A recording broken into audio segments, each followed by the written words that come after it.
Good morning. Good morning. We are afternoon, actually. We are on our second version of the IRA, tax-free IRA meeting that we're having on our Investment Hacking Live. Thank you for coming along, and we are going to do a little bit of an introduction on who we are and what we're doing, and then we're going to turn it over to our IRA specialist, Clay Malcolm from Advanta IRA, and they process and kind of help people move along their IRA investing and as far as investing in real estate is what we do, and they kind of are like the assistant in getting that done. And he's going to go through a lot of information, and we're going to be able to ask questions as well at the end. So if you have any questions, feel free to put them in the comments section, and we will follow up. Before we get started, I have a little bit of a legal disclosure that I have to read as usual. It basically says real estate investment results, its officers or members provide no legal or professional advice. You should always consult a licensed professional, a professional appraiser, real estate agent, or financial advisor when making any decisions regarding the purchase and sale of real estate. The information obtained from reir.co, real estate investment results, and or its members is not intended solely as general guidance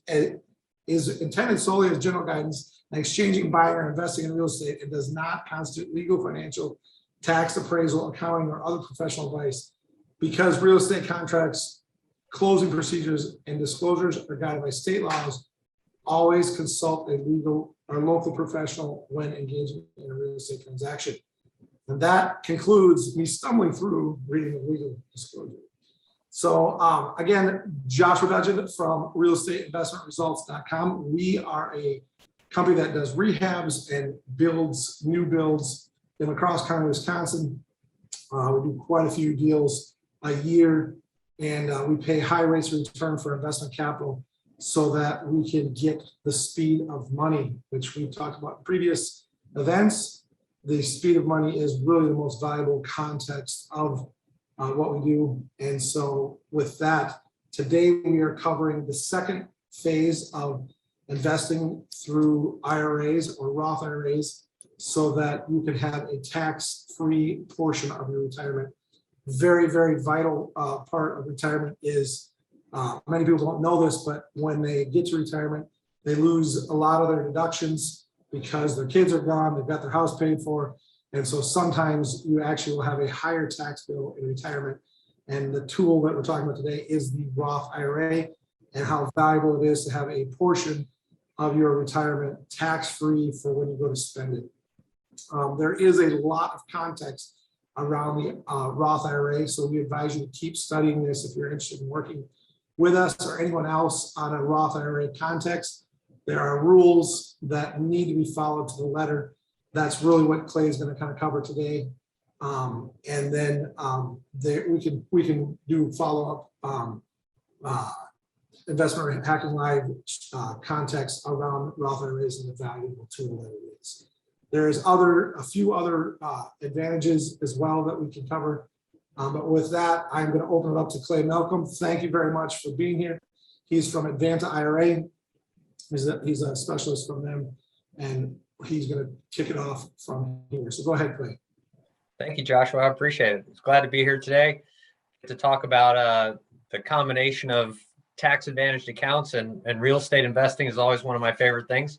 I'm a real estate investor myself, both inside and outside my IRA, and have been for about 10 years.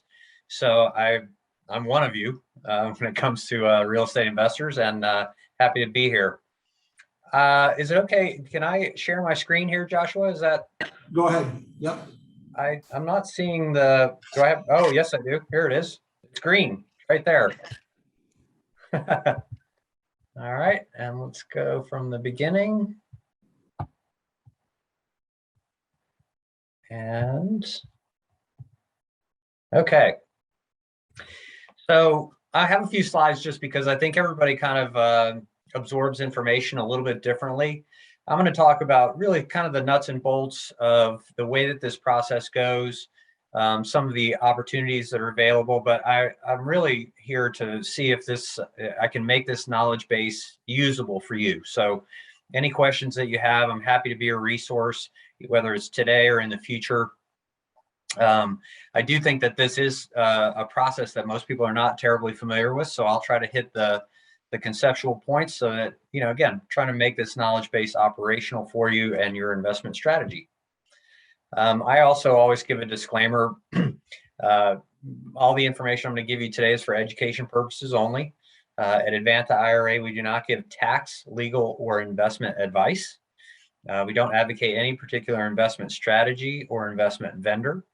And oftentimes disclaimers are a bit of a, kind of something you just get through because it's a part of reality. But I do want to just stop for a moment and say that our disclaimer really has an interesting side to it, which is, not always recognized by folks, which is that we're a really neutral part of the equation. So I'm going to give you information today about the account types and the opportunities that are available. But as the disclaimer says, we don't give tax, legal, or investment advice.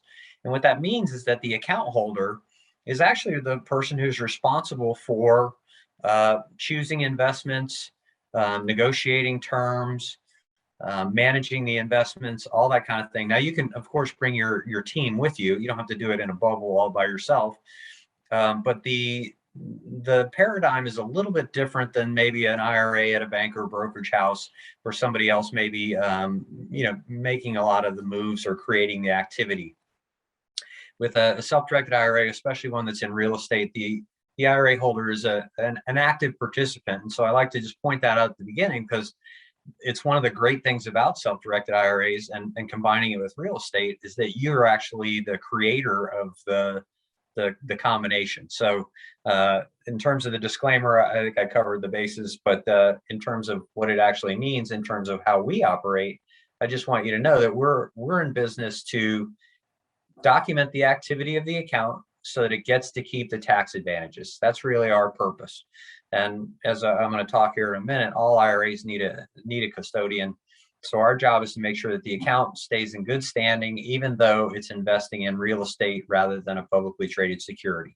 So that's the service that we're providing for you as an IRA investor. All right. So at its core, what is it that this self-directed IRA is going to be doing?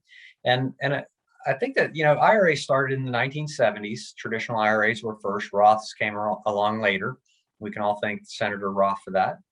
And what the IRS is saying to us is they're kind of making a deal with us. And the deal is this. They're going to allow a certain amount of our money to be put into what is essentially a mini trust, so an IRA, and we're going to set it aside, and it's going to take on some tax advantages. And the reason that those tax advantages are important, of course, is because the tax deferred status of the earnings in an IRA means that they can compound faster. So if we have years or decades in which to have our money invested, we're going to actually save up a lot more if we do it inside an IRA, because every time we create a gain, it's not taxed. All right. So if I make $20,000 on a deal, that entire $20,000 gets to be put into the next deal. Whereas if it was in my personal finances, more than likely it would be taxed. And so I wouldn't have the entire 20 to put into the next deal. So in the long run, it doesn't compound as fast. So that's really a key part of what's happening in these IRAs. So the IRS is going to give us these tax advantages on this money for years or decades. And we just have to do two things. One is we do have to have a custodian. Custodians are part of the trust system in the United States, financial system. And our job is to document the activity in the account. And in that way, the IRS kind of knows what's happened with the money from start to finish. And they use that information because they want to make sure that the tax event, whatever it is that's associated with the account, is what it should be according to the rules. So you do have to have a custodian. Now, a custodian could be your bank or a brokerage house like Schwab or Fidelity or something like that.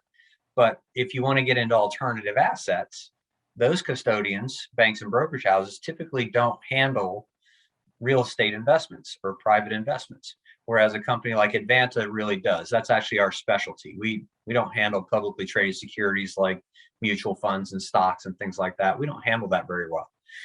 And so, so the idea would be that you position your IRA money at a custodian, and you can have multiple custodians, at a custodian where you can invest in real estate. That's the match that you're looking for.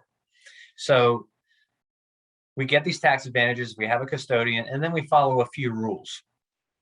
And so there are some account-based rules like contribution limits, distribution rules, and of course the tax advantages. And those are all specific to the account type, whether it's traditional IRA or a Roth IRA, or, in the case of maybe a self-employed person, a solo 401k, or a SEP IRA. And a lot of people don't know that an HSA, a health savings account, can also invest like this. So the rules for those accounts are all account specific. Now, there are also some investment rules, and those rules are generally speaking that the account holder, as well as some of their family members, and specifically that's their spouse plus lineal ascendants and descendants. So me as the account holder, my spouse, my parents, my grandparents, my kids, my grandkids, and kids and grandkids as spouses. Those are what's called disqualified persons, and they have some restrictions in the terms in terms of the way that they can interact financially and otherwise with the IRA's assets. And specifically, if your IRA is buying physical real estate, then you need to have a sense of what those rules are. And I'm not going to give them to you in the complete comprehensive detail today because it's a lot to absorb, but do understand they're pretty easy to find online, and certainly you can always contact us. The Advanta IRA website has a lot of information about the rules if you want any specific details. But that's really it. So the IRS is saying to us, we're going to give you some tax advantages to help you save for retirement as long as you have a custodian and you follow a few rules. Now, the term self-directed IRA sometimes gets a little bit confusing because it's used to mean a couple of different things. At the end of the day, self-directed is it's a descriptive term. It's not an account type, and it's not a legal distinction. And all it's really saying is, if your account is self-directed, is that you, as the account holder, are going to have some choice in terms of the assets or the investments that money is going to buy. And again, our goal is contribute some money to the IRA, have that IRA invest and create earnings, right? So in a self-directed IRA, as opposed to having an advisor or somebody else make the decisions about what the investments are, you as the account holder are going to choose what those investments are. And again, you do get to bring your own financial team with you, of course, and your real estate team. But ultimately, it's the account holder that's deciding. And this, again, I'll go back to the multiple custodian thing. So it's very common for us to see at Advanta where somebody has an IRA at a Schwab or a Fidelity. And in some cases, it's an old 401k at a company where they no longer work. And sometimes that's also a Schwab or Fidelity. And they want that money to perform differently or be in a different asset. And so they'll open up an account with Advanta, and they'll do a transfer or a rollover, whichever is appropriate for the other account type. They'll move some or all of that money over. And then at that point, because we handle real estate assets, their IRA can invest in real estate assets. So again, this matching that I'm talking about in terms of having some of your IRA money at a custodian that handles real estate, if that's the asset that you want to get into, that's really the match that you're looking for. And as I mentioned before, you can have multiple traditional IRAs, you can have multiple Roth IRAs. All of that is okay with the IRS. They actually see all of your traditional IRAs or all of your Roth IRAs as kind of one thing, even though it might be stationed or positioned at two different custodians. They kind of see it as all one package. Okay, now, so the thing about the self-directed IRAs, when we're talking about this in terms of vocabulary, we've established that it's going to, what that means is that you're going to have some choices in terms of what the IRA invests in. Well, as opposed to an IRA at a bank or brokerage house, at Advanta with a self-directed IRA, and usually what that means in the local kind of vocabulary is that we handle alternative assets. So self-directed IRA, if you hear that term, what the person is often referring to is an IRA that can invest in alternative assets. And alternative is kind of a vague word, so let me just outline it for you. There are all kinds of things, investments that are allowed by the IRS for your IRA to invest in. And a lot of them are real estate based. But what you can see there on the screen there in terms of real estate, it's almost anything that almost anything that you know how to make money at outside of your IRA, you can make money at inside of your IRA, as long as you take the time to set it up properly, right? And with a custodian that handles those accounts. But all kinds of real estate investments are available. Your IRA can be a lender. And often the private lending that we see inside of IRAs is also real estate based. So you can make loans with, say, real estate as collateral, or bridge loans, or even mortgage style loans. Your IRA can be a lender. So it can either originate a note or buy an existing note, and it can be whole or fractional. You can buy private placements in your IRA. So often this is some type of a real estate syndication. Sometimes it's actually a private equity in a private company. You can do that as well. But a lot of times that's an LLC or a partnership of some sort that is collecting investors so that it can go out and operate as a real estate, that entity, the LLC or the LP or whatever it is, so that entity can go out and operate as a real estate investor. The asset that it wants to buy might be an office building or self-storage facility, apartment building, or a number of single family homes, any number of those things. So sometimes people will have their IRAs invest in an LLC or some sort of entity, some private entity, and then that entity will go out and invest in real estate. Precious metals are available, and the new kid on the block really is cryptocurrency. IRAs can invest in that as well. And that, more than just a list of stuff, what I hope I'm conveying to you is that your IRA really does have the ability to invest in all kinds of things and to make money and create earnings for the account, again, so that you can have that for your retirement. So open your mind to the idea of the way that your IRA can invest, as long as that money is positioned at a custodian that handles the asset that you want to be into. When we just interrupt for a sec, we actually had a client who was moving money from a typical company, like what you said before, and was over to a self-directed, and they kind of protested, we can do self-direction as well. And so he was like, oh, well, what can we do? And they gave him, I think, somewhere between 5 and 10 choices to self-direct, but it wasn't real self-directed. So it was kind of, and then because for some reason even these big companies, they don't like to turn loose the funds, right? So he had to, the last document he had to sign was a document that said that he had given himself permission to move himself. There was like one last, they kept saying, need more documentation. And then the last one was like, he had to give himself permission to move his IRA. It was hilarious how much they drug their feet to get, it wasn't Fidelity, but it was one like that. So, but yeah. That's a great story. I love that story. There is, the context of self-directed is, like you said, it's not a legal term, it's a concept. And a lot of people don't really realize that, right? They don't realize that the one that's really going to be interesting, and maybe we should do a follow-up someday about this, is just cryptocurrency by itself. It's interesting that you can do this in a cryptocurrency. I'm not telling people they should do it, but cryptocurrency is a whole new world that it's interesting you can do a self-directed IRA into that. So, all right, let's keep going. Yeah. Well, and it brings up a couple of things, and I do like to point these out. So I appreciate you bringing it up, Joshua. So if you go to your IRA custodian and it's a bank or a brokerage house and you say, I want a self-directed IRA, they may do exactly what Joshua was describing, which is, well, we do self-directed IRAs. You're going to get to make a choice. We're going to give you this short list of things and go ahead and choose. And, not exactly the same thing. But the other thing is that if you go to your IRA custodian at a bank or brokerage house and you say, can my IRA invest in real estate? Sometimes they'll hear that question in a way that their answer is just no.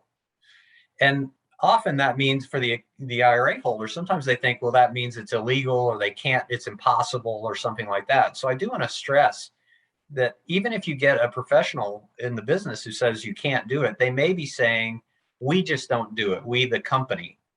So that doesn't mean that it's illegal, because it's not.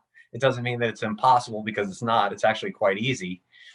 They're just talking about their business model. So this recognition that different custodians have different business models, and you can work with all of them or a couple of them. Understand that that's part of the ability that you have. So I appreciate you bringing that up, Joshua. And so people sometimes say, well, why would I want to do this self-direction thing? And normally what I say is there's a couple of reasons. One is diversification. Lots of financial professionals will tell you that it's really a wise decision to be invested in a number of different things, whether they're all in real estate or not. There's still diversification within real estate. But it's a very common thing for people to want to be diversified and to have several investments. So this is a tool to really create some diversification.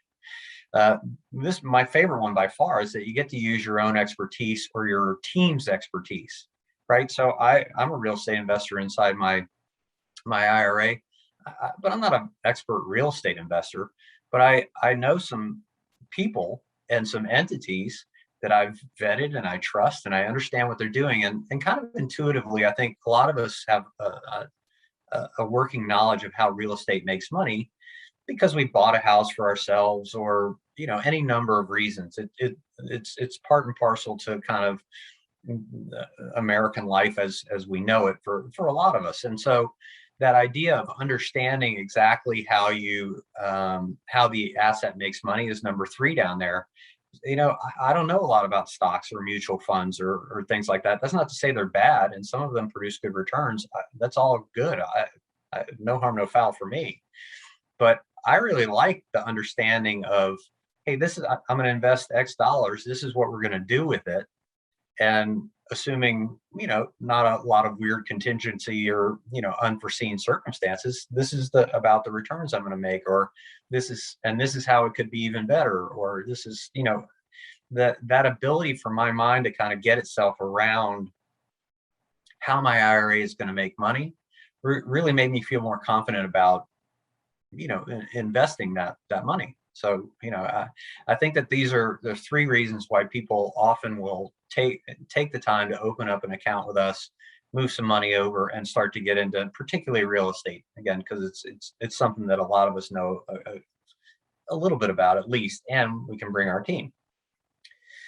So I mentioned the fact that self-directed is a concept, and we talked about multiple custodians and things like that. So I just want to reiterate that the plan types are actually the same ones that you already know. Traditional IRA, Roth IRA are the ones that are most common for folks. If you do have a health savings account, it's not use it or lose it. A health savings account is an individual custodial account, and it persists through time, and it has incredible tax benefits. And I'm not going to spend a ton of time on it because not everybody has one or is eligible to have one. But if you do have an HSA, do understand it can invest in real estate, and it can create money for your health expenses, both in the here and now and for the long run. As an IRA provider, we often see our account holders take distributions from their IRA when they're later on in life. And a lot of times they're paying for medical expenses. So health savings accounts can actually help you to balance that a little bit and maybe get to use some of your IRA money for something that's a little more fun than your health expenses. We also do simple IRAs, education savings accounts, all the account types that you see up there. And I put former employer plans on there because it's a very common scenario for somebody to have a retirement plan at a company where you no longer work.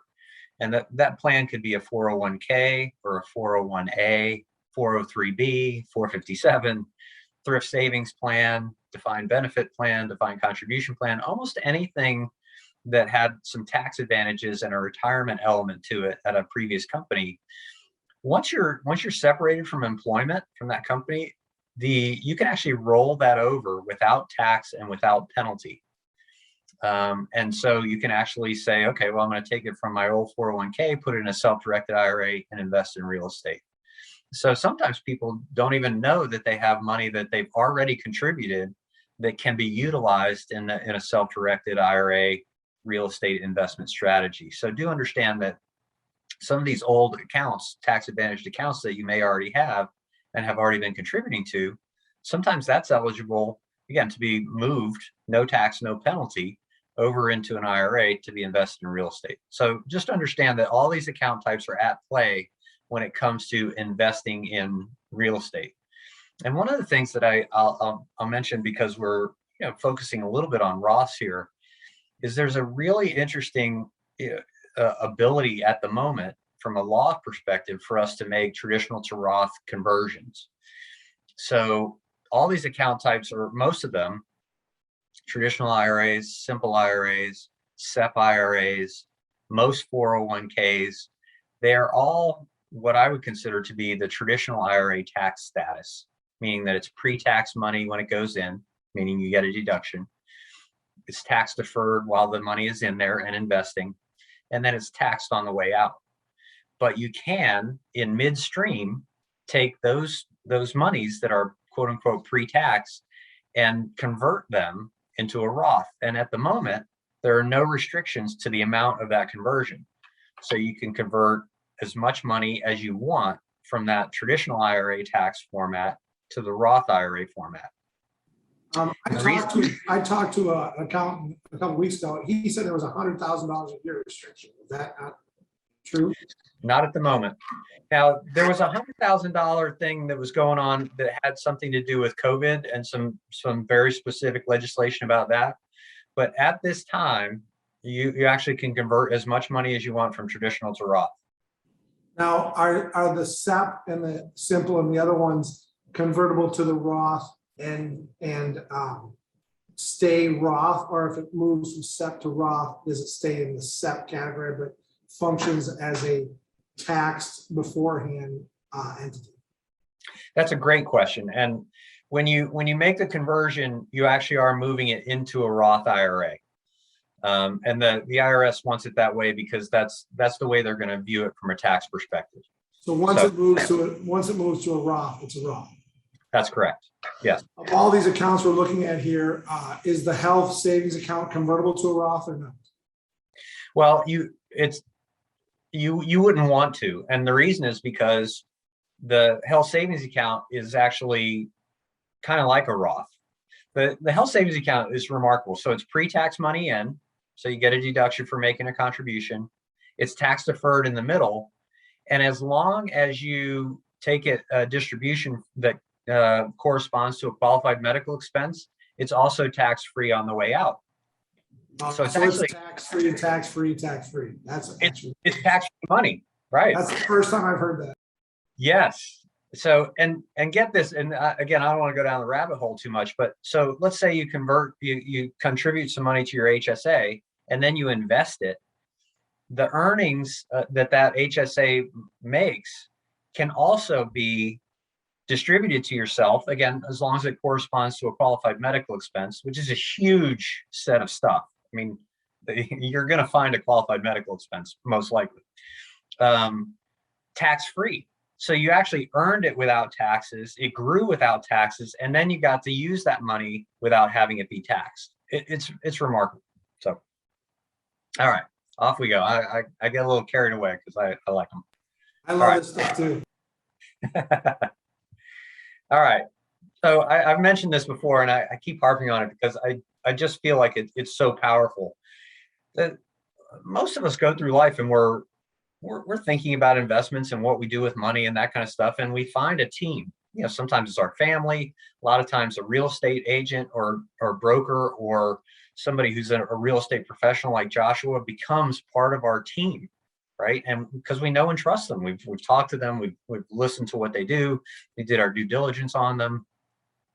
And so the idea that person that you already kind of have a relationship with can be utilized to maximize your IRA investments, I always find that really powerful. So I don't have, Advanta IRA it's not an entity that you bring into your financial world that kicks somebody else out. We're really just an add-on that allows you to utilize your financial team in a different way and add the tax advantages. So I stress this because I think sometimes people feel like this could be a little daunting because you are taking on some decision making that you may not be doing at the moment, but you get to bring everybody else that you trust and you know in your real estate and financial world. You bring those people to bear on the decisions that you make. So it can sometimes seem a little bit daunting at the beginning, but understand that you don't have to do it yourself. You get to bring your team. Okay, so let's talk a little bit about the IRA nuts and bolts, and this has to do with the way that the IRS sees IRAs. And again, I mentioned the fact that they were created IRAs were created in the 1970s.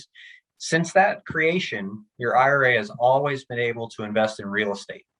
So even if the concept is new to you, that your IRA can invest in real estate, it's not new to the IRS or the government. It's been around since the very beginning. What happened basically was banks and brokerage houses looked at the rules and they built a business model around it, and it was successful. And so a lot of people just didn't look into what the options were. But you've always been able to invest your IRA in real estate. I mentioned the fact that you have to have a custodian. Again, this is part of the IRS's tracking mechanism. They'll let you get the tax advantages for a certain amount of money, but they are going to track it.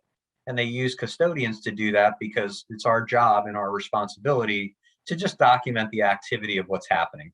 Dollars in, dollars out, dollars of earnings, what's a distribution, what's a conversion, all that stuff. We're really document and record keepers when it comes to that stuff.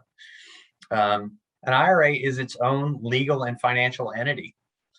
And this is a little surprising for folks. It is actually, it has a different name than you personally. It has a different bank account. It actually has a different tax ID number than your Social Security number. So the reason I bring this up is because when you make a contribution, that actually means that money has gone into another legal entity. Now you get to control it, no question about that. But it's kind of remote control. You're making decisions for that IRA, and it is actually a separate entity than you are, even though you're the decision maker.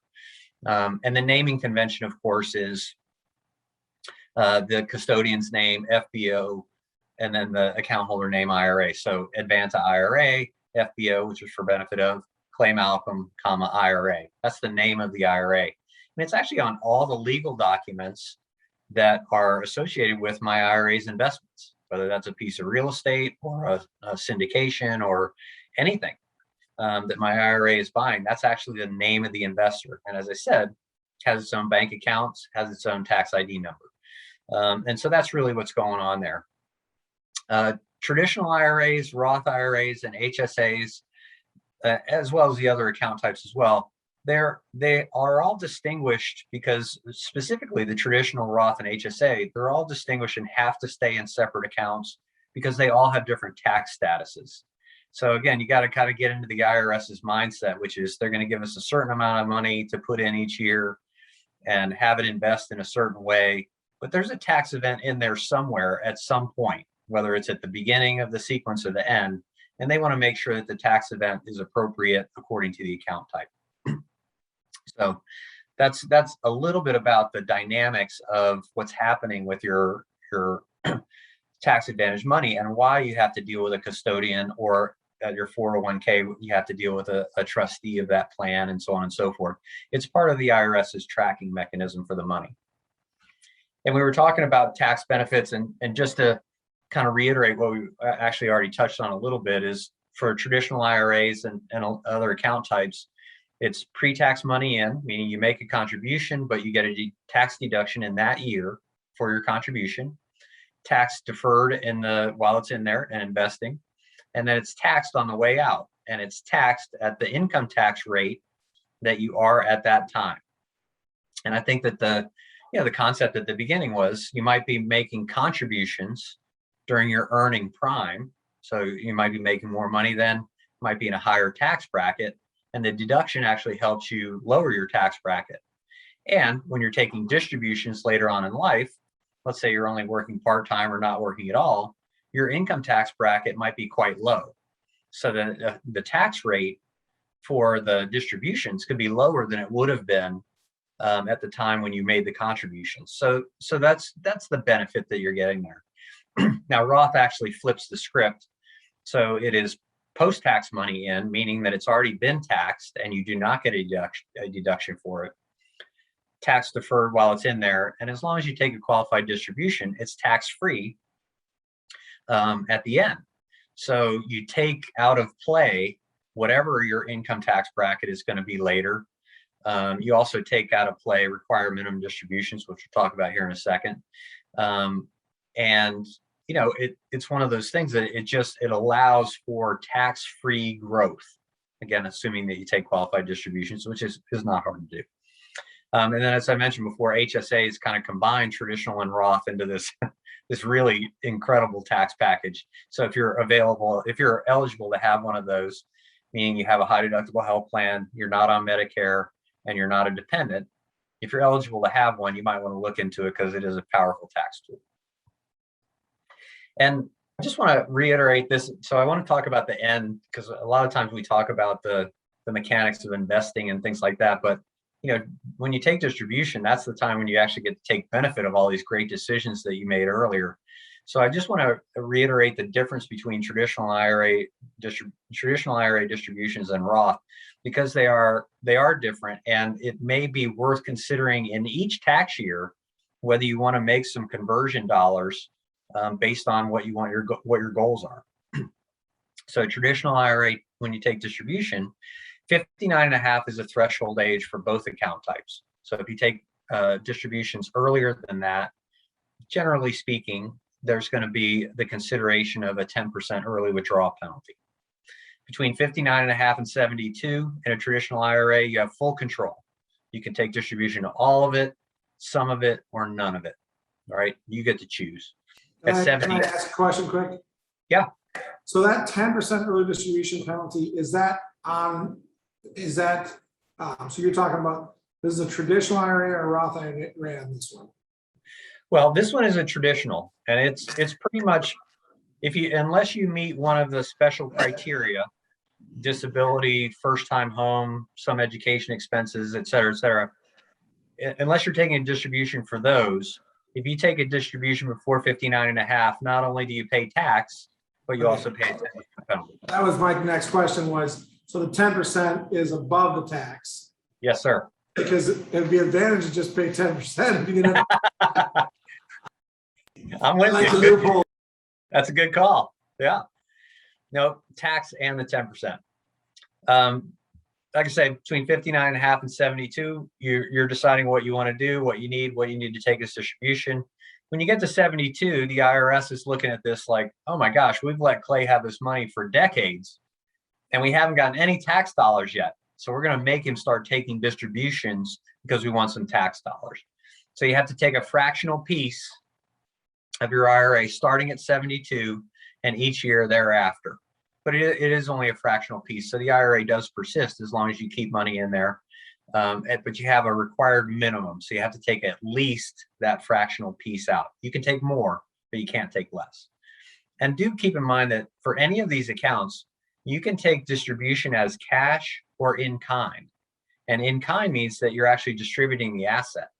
So if your IRA owns a piece of real estate and you want to take a distribution of the real estate, you actually can. You don't have to sell it in between. It's literally just a titling exercise. That property that your IRA owns is titled in the name of the IRA. You go down into the court, you do a quitclaim deed or whatever deed change you want to do to your personal name. And that means that it's moving from the IRA's ownership to your personal ownership. Now, in a traditional IRA, whatever the value of that real estate is going to be, you're going to have to pay tax on it because it's a traditional IRA distribution. If it's a Roth, you don't, right?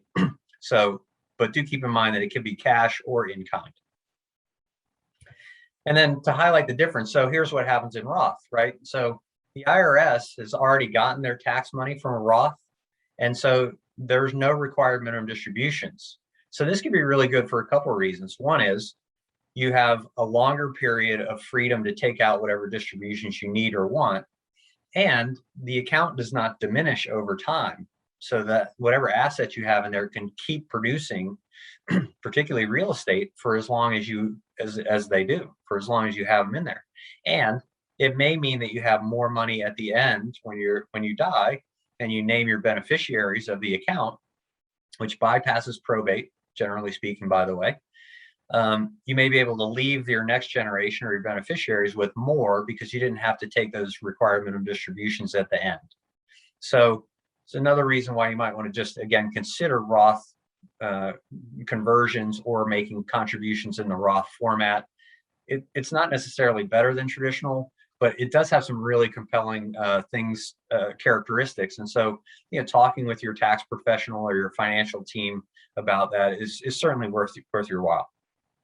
The other thing I'm going to mention here about because Joshua was so smart about asking about penalties and distributions, Roth IRA distribution rules are actually more complex than traditional. And the reason I bring that up is because you see the 10% early distribution penalty before 59 and a half. So the two rules that generally make everything in a Roth a qualified distribution, meaning tax-free, are that the Roth has been open for at least 5 years and that you're over 59 and a half. However, I will say this, that if you have a Roth and you make an annual contribution, because that's post-tax money, you actually can always take that money out of the Roth without tax and without penalty. And again, you just have to get into the IRS's mindset. They know that they've already gotten all the tax money out of that they're going to get. So they don't care whether you have it in the Roth or not. Now, however, so just to touch base on that. So let's say you put in $60,000 over 10 years, and it's grown to 300,000. You can take that 60,000 out with no penalty at that 10-year mark, or is it just? That's correct. Oh, it's you can take the whole amount out. It's not just for the annual amount. You can take the whole 60 out without penalty. Oh, no. Just the 60 would be able to come out. No, but I'm saying, like, if it was 6,000 a year for 10 years, you wouldn't just have to take the 6,000 out for that year. You could actually take the full 60 out at the end of 10 years without penalty. That's correct. Good. So yes, so it's a very compelling thing, because let's say you made those contributions from age 35 to 45. So at that point you have $300,000 in there, but at 45, even though you're under 59 and a half, you could take $60,000 out without tax and without penalty. You would still have $240,000 in there that you cannot take out without tax or penalty because you haven't made the 59 and a half yet, but it's still in there earning, and it can continue to earn. And when you pass that 59 and a half age threshold, it will become tax-free. So yeah, knowing these rules, this is why I've kind of put the slides up. Knowing the distribution rules can make a big difference, because there are some real ways that you can capitalize on things that are legal and just part of the system. Okay, and then I do get a lot of questions about the Roth format, and I want to say this. So contributions to any of these account types is going to be limited annually. So for any account type, there's going to be some annual contribution limit. So yes, that's limited. For the moment, conversions, there is no limit, right? So you can't, there's no rule that says you can only convert $6,000 in a given tax year. You convert much more than that. So I want to make that clear. The other thing I sometimes get people that are a little confused about is earnings. Sometimes people will confuse the annual contribution limit with the amount that money can earn. There's no limit on earnings. Your IRA can make $1 million in a year. And there's no limit on that. And it can make more if you're, some of these guys who have these $1 billion IRAs. But in any event, again, this is just one of those things where vocabulary is important, and understanding the concept and knowing what's the reality is. So I just got really one more slide about the process here, and I'll put my contact information up, and I'm happy to take questions and that kind of stuff. So people sometimes ask me, is it a long process to get my IRA money at Advanta to be ready to invest in real estate?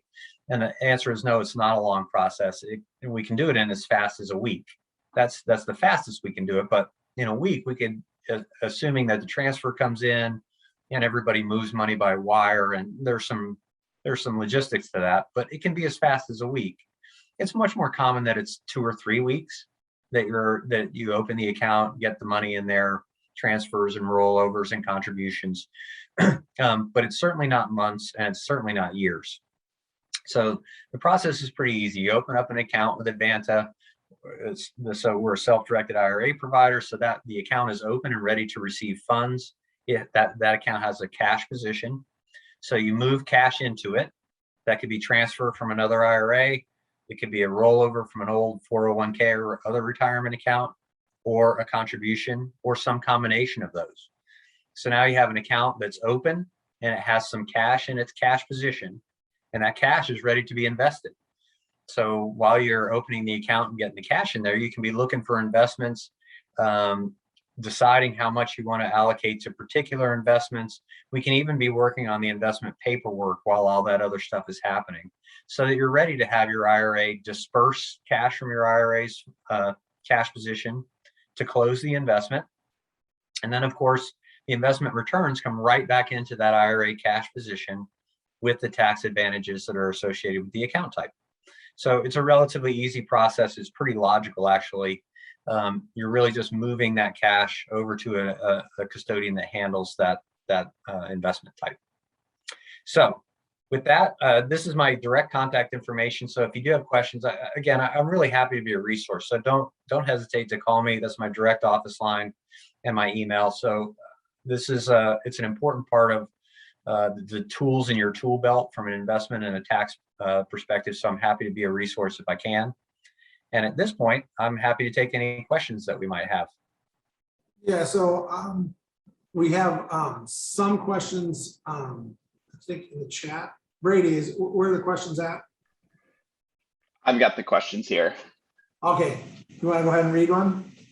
Yes, you answered quite a few of them as we were going through the presentation, so I'm going to try and go through the list here and not do any repeats here. I don't believe you cover this. Can my spouse and I share one IRA? Great question. Unfortunately not. So the I in IRA is individual. And so from an IRS perspective, they have mandated that each account is associated with one person. Now, I will say this, I've definitely seen couples that would like to have their 2 IRAs, they have to be 2 IRAs, but the 2 IRAs invested together. And so every once in a while, I see them create an LLC, and then the 2 IRAs are the 2 investors into that LLC, and then the LLC will go out and invest and do whatever. So there's one central cash flow position, which is the LLC's bank account. So you can create situations like that for cash flow, but at the end of the day, the earnings do have to come back into each one of their IRAs individually. So unfortunately, the IRS is not budging on that one. All right, and I'm just going to stop sharing your screen so that we can get you the video. Yeah. So, yeah. Cool. All right, next one. Is there, so for yearly contributions to your IRA, is there a deadline? Like, is it the calendar year, or is there an extended period after the calendar year? Also a good question. So for most accounts, it's the tax filing date. So April 15th, although in some years it's the 16th or 17th, if there's a federal holiday there. But yes, it's usually the tax filing date. And then for some of those accounts, like a SEP IRA that are employer-based, it can be even longer than that. So it can be your tax filing date, including extensions, but more often than not. And so traditional IRA, Roth IRA, and HSA, it is whatever the tax day is for the following year. And so for the beginning months of a year and any given tax year, you can actually make contributions for 2 years. The year previous, and then the calendar year that you're in at that time. So sometimes, especially somebody who's starting an account, will make a contribution for both tax years at the same time and put that money to work. Can you give us the limits quick? Pardon me? Can you give us the actual contribution limit numbers? Yeah, at the moment for traditional and Roth, and this is cumulative for all of your traditional and Roth. So if you have multiple accounts, you still don't get to go beyond this. It's $6,000 if you're under 50 and $7,000 if you're over 50. For HSAs, it depends on what kind of insurance you have, whether it's single insurance or family insurance. You're going to have to give me a plus or minus of a couple $100 here, but I think it's around 3,500 for individual coverage and 7,000 for family coverage. SEP IRAs and solo 401ks are employer plans, so they do have to have a business associated with them, but their contribution limits are much higher. So if you're self-employed, do look into these. It's in 2021, I believe the annual contribution limit for the SEP is 58,000. And for solo 401k, it's also 58,000. But if you're over 50, you actually get an additional 6,500. So again, each account type is going to have an annual limit, but those are the sketch of the basic ones. Are those two, can you have one of each, or are they those two connected like the traditional and the Roth for the contribution? From a contribution perspective, they are locked together. So it's a bummer. Here's the thing about this. There are a lot of different tools for retirement planning. And this is why consulting a local professional matters, because you will have someone who really can look at your portfolio and give you a very good rendition of what you should be doing. The problem is, and this is why we do these trainings, is there are ideas that a lot of local professionals don't know anything about. And so we're trying to arm people with more information, including that cryptocurrency one is a very interesting one, because I'm not in cryptocurrency yet. Some of my people that I know are, I believe Brady is. I don't like play with stuff until I learn quite a bit about it generally. Seeing what's happening in the crypto world and seeing what's happening in the world economy in general and understanding investing and what all this is, being able to do your Roth or doing a piece of your Roth in crypto is a very interesting concept. So I mean, I'm sure you're not an expert on it either, but just the fact that it's, I mean, maybe you are. Do you play in the crypto world? I have some crypto in both inside my IRA. I didn't want to put you on that. You're an expert in the crypto too, but like it's an actual interesting concept that you can do some of your Roth in that. Yeah. That would be, because if you had something that took off, and there's an actual real estate investment tool that is pretty interesting that we can discuss. We'll discuss on a later call because it's a lot more detailed, but that you can do from your Roth that is mind-boggling, because like you said earlier, your Roth's earnings are not limited. So there's anytime you can take $1,000, $10,000 and make that turn into $1 million inside the Roth, that is massive. Even if it takes a few years, a few months, or a decade, it's still massive in retirement. So go ahead and ask another question, Brady. What happens to my money if I pass away while my money is invested? Yep. So IRAs, you designate beneficiaries, and you can have primary and contingency just to keep track of your life and that kind of stuff. You can change them anytime you want, but whatever the designated beneficiaries are in an IRA, they actually inherit that IRA. Now, if you're the spouse, you're in a special circumstance there, because you can actually pretty much just take that IRA as your own. You basically it becomes yours. Anybody who's not the spouse that is a beneficiary, it actually becomes what's called an inherited IRA. And it does have some special rules to it. And they recently just changed it a couple of years ago. You will have to distribute the IRA within 10 years of inheriting it. But whatever cash and assets are in the IRA will also just go to the beneficiaries. And as I mentioned before, generally speaking, unless there's some really unusual circumstance, the designated beneficiaries, it bypasses the probate process. So, you just establish that you are such and such beneficiary. You usually have to produce a death certificate and that kind of thing. But after that, it's either an inherited IRA, or if you're the spouse, you can just take it over. But whatever cash and assets were in there before are still in there. Okay, so let's just talk about the transactional side of it. So my dad's got 10 kids. Say he has $1 million Roth IRA. That forwards, he dies, that forwards in his will, it says that we all get a tenth of it. That means $100,000 comes to each of us. The way I understand it, and correct me if I'm wrong, basically it's because it's an inherited IRA, it gets its new number. Each person gets a new number. It's declared to be IRA from Richard, blah, blah, blah. But it's inherited. So then that $100,000 per kid then gets to be grown for 10 years. Tax free. They can cash it out immediately, or they can grow it tax free. But at the end of 10 years, and the law change was it used to grow unlimited, like the spouse one, but they changed it. The government doesn't want you to grow it unlimited.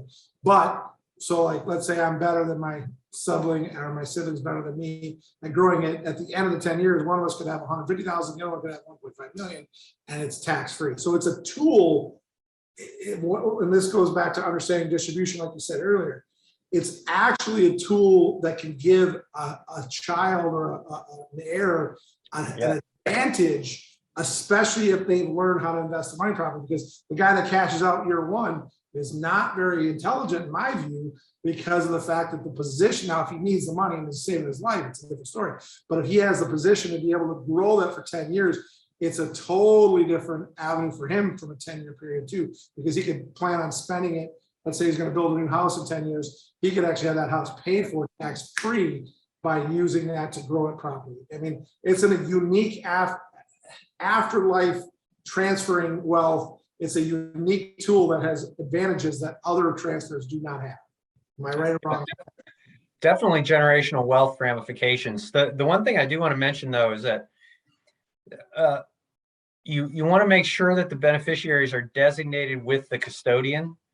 So the will is a fine thing and all that, and has to do with a lot of other things. But the IRA itself makes sure that the beneficiaries are designated so that it'll bypass probate, because that could add a tax burden to it that you wouldn't normally have.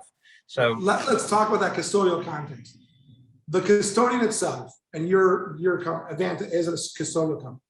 So the custodian itself's job is to, and the IRS has it mandated, because the IRA context is a piece of tax bill that you need this chunk of money flowing through time in this tax code's brackets. And if you violate the tax code, it blows it all up. So the custodial's job is to make sure that as it goes through time, it's correctly done. And there's been probably enough problems that happen where fights happen that the IRS said, got to be done by a custodian. So the custodial, like you said at the beginning, is really a neutral party that makes sure that this piece of money follows this tax code so you don't get in trouble. Right. And just to be perfectly clear, if an IRA holder submits a transaction paperwork or investment paperwork to us for something that is either illegal or just prohibited by the rules, in other words, they want to buy their daughter's property, we can't fund that transaction, so we have to stop it. So it is our job to review the activity of the account that's submitted to us, the activity that's submitted to us, and make sure it's not prohibited. Go ahead, Brady. What if I retire before the IRA retirement age? Yeah, that does happen, but the rules for distribution don't change whether you're retired or not. So you would either just have to wait, or you would have to take the ramifications of taking early distribution. So even though it's called a retirement account, it's not actually specifically tied to that action of being retired. It's tied to specific ages and things like that. I believe that's all the questions for Clay. There is one question, I believe, for you, Josh. Yep. If I don't have enough money in my IRA to make it be investment, am I allowed to supplement with funds from another source? Yes, Clay talked about this a little bit with the wife. The wife and the husband want to put theirs together. Generally speaking, that is done on a note and mortgage on a deal that we would do. I don't know if you do it this way, Clay, but basically the IRA is listed by itself, and the individual is listed by themselves with the portions that the money that is contributed to the deal. And then the portions of the return get split exactly the same way. And you can do it tied to the same note. You can actually do it tied to two separate notes in mortgages. But the rules are pretty stringent as far as like whatever. So like, let's just say 50,000 in the IRA, 100,000 in cash. The deal makes $15,000. This is just for round numbers sake. The 10,000 goes back to the cash part. The 5,000 goes back to the IRA part. And that's the simple form because it's percentages, but that's the simplest way to say it. But it's easily done from either just separating on the note and mortgage or do a first and second position. Clay, go ahead and answer the way you would answer that. Well, I think that you did a nice job there. So your IRA can be an investor alongside other partner investors. And those partner investors can be other IRAs. It can be other people. It can be companies, pretty much anything that, because an IRA does have the ability to invest in a fractional piece of an asset that makes that ability to partner together. If it is a physical property, the partnership, if it's going to be on title, does need to be tenants in common. Usually it has to be a dollar for dollar percentage ownership kind of situation. The other thing I'll just mention is that, an IRA that wants to buy real estate, an IRA can actually take out debt. It can borrow money to extend its buying power. So it could either take on partners or it could borrow money. That's a whole different, more detailed discussion. And I'm happy to have it with you, probably not in the scope of today. But there are some ways for your IRA to participate in deals when it doesn't have the full kind of purchase price, so to speak. Well, thank you very much for taking the time today, Clay. I actually have to call you tomorrow for some more discussion anyway. So appreciate you being here. We will probably have you on to do some more in-depth different context on this because there is a couple of different things, like I said, that I know some different interesting contexts that we could probably share back and forth. That really appreciate you being here. Our next training is going to be on Friday at I believe it's going to be 2:00, but we may change the time. You should get an email on that. And we're going to cover how to find raw land deals on that day. Basically, some baseline information. There is a boom in real estate happening, and converting raw land is a very interesting context. We're going to kind of cover a little bit of detail on that. It will probably be a broad scope one, but we would love for you to come and join us. With that, we appreciate you coming on today, Clay. And glad to do it.